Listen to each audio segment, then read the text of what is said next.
الناس لا تصدق معجزات أهل البيت.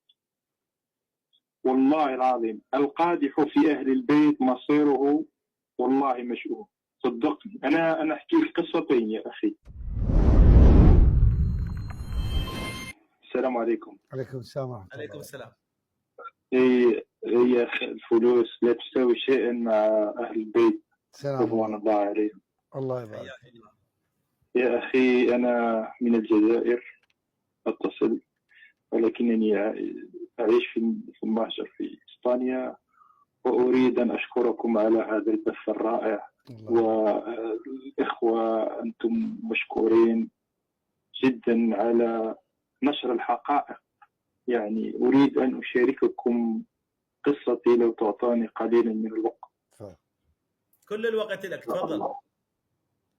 بارك الله فيكم. يا أخي أنا أريد أن أسترسل قبل أن أبدأ قصتي بأن روح الإمام علي رضي الله عنه وكرم الله وجهه وآل بيته ما زالت في قلوب الجزائريين، ولكن بعد ما اجتاح المدخلية والوهابية المناظر أرادوا أن يمحوا هذه النور. فأنا مثلا من عائلة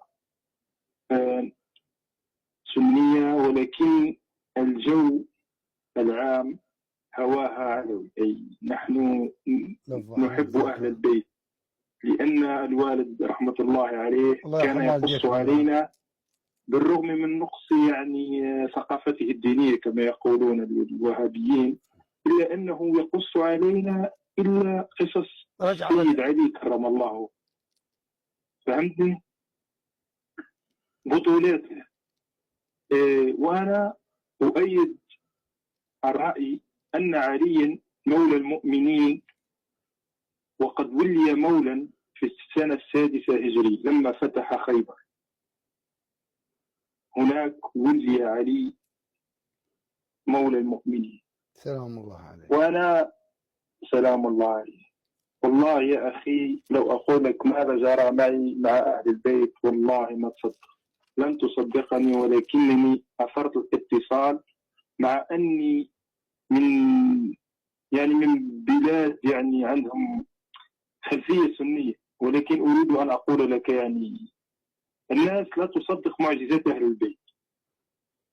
والله العظيم القادح في أهل البيت مصيره والله مشؤوم، صدقني. أنا أحكي لك قصتين يا أخي. والله على ما أقول شهيد. والله على ما أقول شهيد. في سنة قبل أن أغادر الجزائر كنا نتكلم، وكان معنا واحد يدعي هو يعني إنسان جاهل رحمه الله.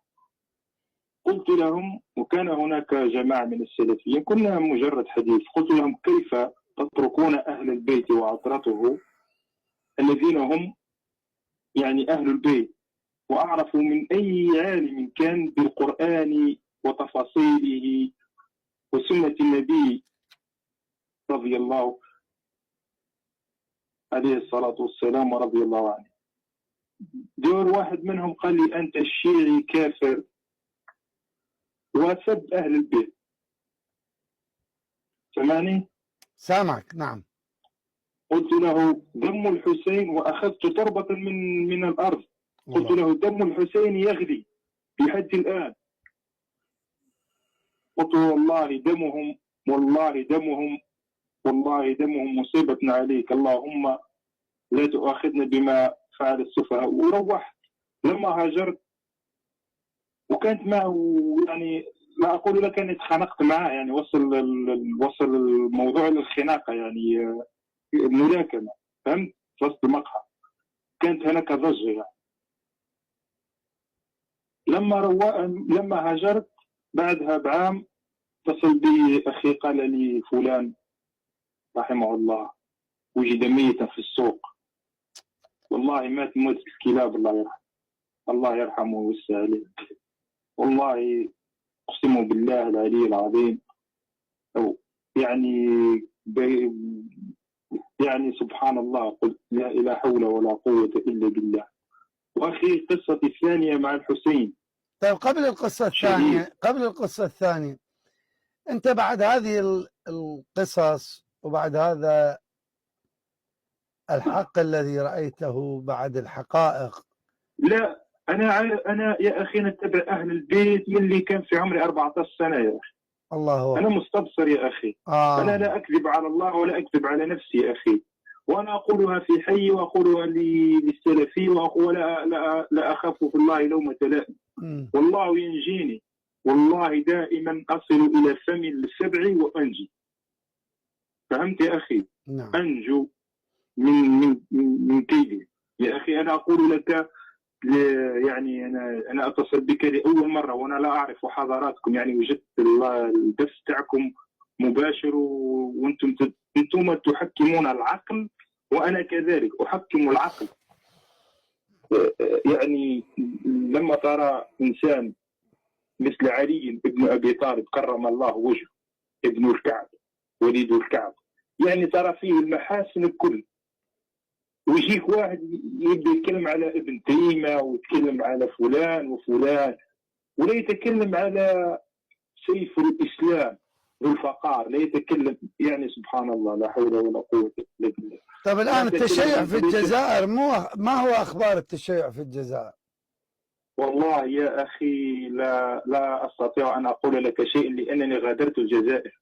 غادرت الجزائر بعد تلك الحادثة، لأن الناس في الجزائر يا أخي يربطون أي شيء بإيران، يربطون كل شيء، لا يفقى، لا تستطيع أن ممكن تتعرض إلى الضرب والإهانة، ولكن يوجد ناس متفاهمين. أنا عندي صديق حتى هو متفاهم، يعني لما أدخل معه في هذه المواضيع يعني متفاهم جدا، يعني سبحان الله، ويدافع، يعني الحق حق، يعني سبحان الله.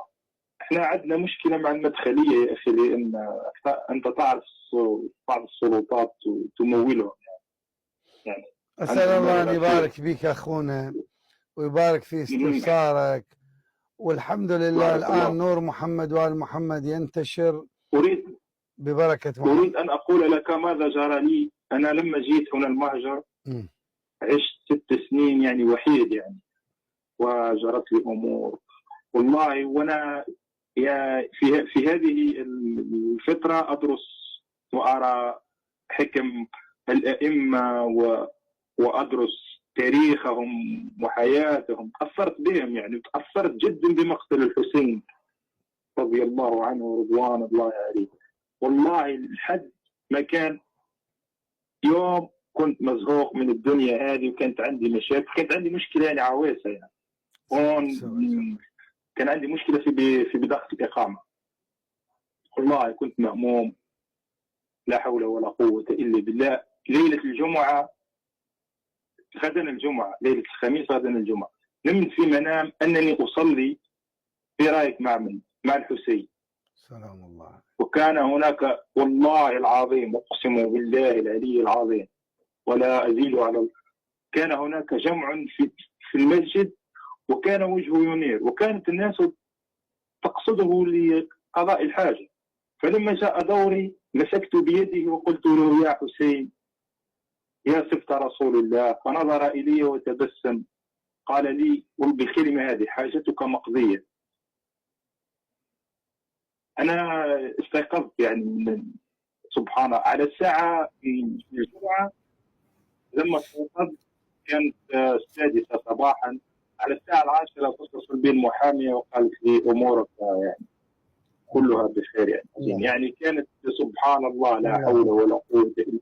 رأيت الحسين في منامي، يعني ترى ذلك الوجه، ومن لم يرى الحسين في منامه، يا سبحان الله، لا حول ولا قوة إلا بالله العلي العظيم. والله من ذلك الوقت يقنت يقينا يا أخي، أرجو منك أن تثبت أن أهل البيت من سبهم ومن نصب لهم العداء كافر، ولو صلى الدهر كله، ولو بنى 1000 مسجد.